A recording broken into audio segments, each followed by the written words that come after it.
Hello friends, welcome back. നമ്മുടെ ലോകസഭാ ഇലക്ഷനിന് അടുത്തു വരികയാണ്. ഇനി ആര് എന്നുള്ള ചോദ്യം ഉന്നയിക്കുന്നതിൽ പ്രസക്തി ഉണ്ടോ എന്ന് എനിക്കറിയില്ല. എന്തായാലും ഞാൻ നിങ്ങളോട് ചോദിക്കുകയാണ്, ഇനി ആരാണ് ഭരണത്തിൽ വരുന്നത്? അതുപോലെ തന്നെ കഴിഞ്ഞ ദിവസം നമുക്കറിയാം, ഉത്തർപ്രദേശില് അയോധ്യ എന്ന് പറയുന്ന സ്ഥലത്ത് ബാബറി മസ്ജിദ് തകർത്തിട്ട് അവിടെ പണി കഴിപ്പിച്ച രാമക്ഷേത്രം പൂർണ്ണമായിട്ടും പണി കഴിഞ്ഞിട്ടില്ല. ഈ ലോക്സഭാ ഇലക്ഷനെ മുൻകൂട്ടി കണ്ടുകൊണ്ട് നരേന്ദ്രമോദി ഉണ്ടാക്കിയ ഒരു സ്ക്രിപ്റ്റ് മൂലം എത്രയും പെട്ടെന്നൊരു പരിപാടി എന്ന് വെച്ച് കഴിഞ്ഞാൽ ഈ പ്രാണപ്രതിഷ്ഠ നടത്തിക്കൊണ്ട് അതിന്റെ തുടക്കം കുറിച്ചിരിക്കുകയാണ്. അപ്പം അവര് വീണ്ടും വിജയിക്കാൻ വേണ്ടിയിട്ട് ഹൈന്ദവ സമൂഹത്തിൽ ഒരു കല്ലെടുത്തെറിഞ്ഞിട്ട് കൊടുത്തിരിക്കുകയാണ്. അവരെ വിജയിപ്പിക്കാൻ വേണ്ടിയിട്ട് അവർ രാമക്ഷേത്രത്തിന്റെ ഒരു ഉദ്ഘാടന ചടങ്ങ് കൊണ്ടുവന്നിരിക്കുകയാണ്. അപ്പം എനിക്ക് നിങ്ങളോട് ചോദിക്കാനുള്ളത്, ഈ അയോധ്യ എന്ന് പറയുന്ന ഇവിടെ രാമക്ഷേത്രം പണിഞ്ഞിട്ട് ഈ രാമക്ഷേത്രം ഇവർക്ക് വോട്ട് ബാങ്കായിട്ട് എടുക്കാൻ സാധിച്ചിട്ടുണ്ടോ എന്നുള്ളത് നിങ്ങളുടെ അഭിപ്രായം ഒന്ന് രേഖപ്പെടുത്തുക. നമുക്കറിയാം, ഇത്രയും നാള് ഇവർ ഭാരതീയ ജനതാ പാർട്ടി ഇന്ത്യയിൽ ഉണ്ടായിട്ട് ഇത്രയും നാൾ എന്തൊക്കെ പ്രശ്നങ്ങൾ പല സംസ്ഥാനങ്ങളിൽ ഉണ്ടാക്കി എന്നുള്ളത് നമുക്ക് എല്ലാവർക്കും അറിയാം. ഈ ബാബരി മസ്ജിദിൽ തന്നെ നിരവധി 1000-2000 പേരെങ്ങാണ്ട് മരണപ്പെട്ടിട്ടുണ്ട്. 2000-ൽ പരം പേര് മരണപ്പെട്ടിട്ടുണ്ട്.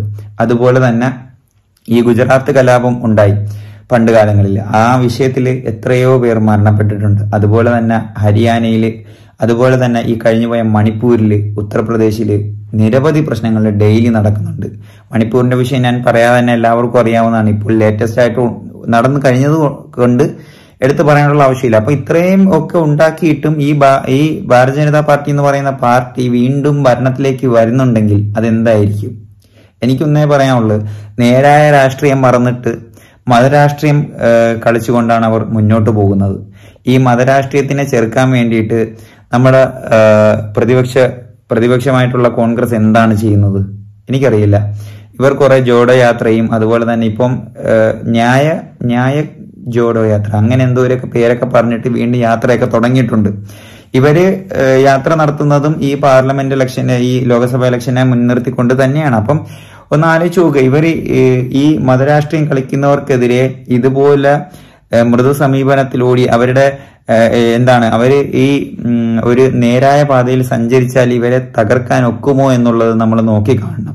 അപ്പൊ എനിക്ക് നിങ്ങളോട് ചോദിക്കാനുള്ളത് ഒന്നാണ്, ഈ അയോധ്യയിലെ രാമക്ഷേത്രം ഈ പ്രാണപ്രതിഷ്ഠ ചടങ്ങ് ഈ വരുന്ന ലോക്സഭ ഇലക്ഷന് BJPക്ക് അതൊരു തുറുപ്പ് ചീട്ടായോ എന്നുള്ളതാണ് എനിക്കറിയേണ്ടുള്ളത്. അപ്പം നിങ്ങൾക്ക് ഈ വീഡിയോ കണ്ടിട്ട് ഒരു അഭിപ്രായം രേഖപ്പെടുത്താൻ തോന്നുന്നുണ്ടെങ്കിൽ, മോദി എന്താണോ തീരുമാനിച്ചത് അത് വർക്കൗട്ട് ആയിട്ടുണ്ടെങ്കിൽ ഒന്ന് കമന്റ് ചെയ്യുക. വീഡിയോ ഇഷ്ടപ്പെട്ടെങ്കിൽ സബ്സ്ക്രൈബ് ചെയ്ത് സപ്പോർട്ടും കൂടെ ഒന്ന് ചെയ്യുക. അടുത്ത വീഡിയോയിൽ ഇനിയും കാണുന്നത് വരെ നന്ദി, നമസ്കാരം.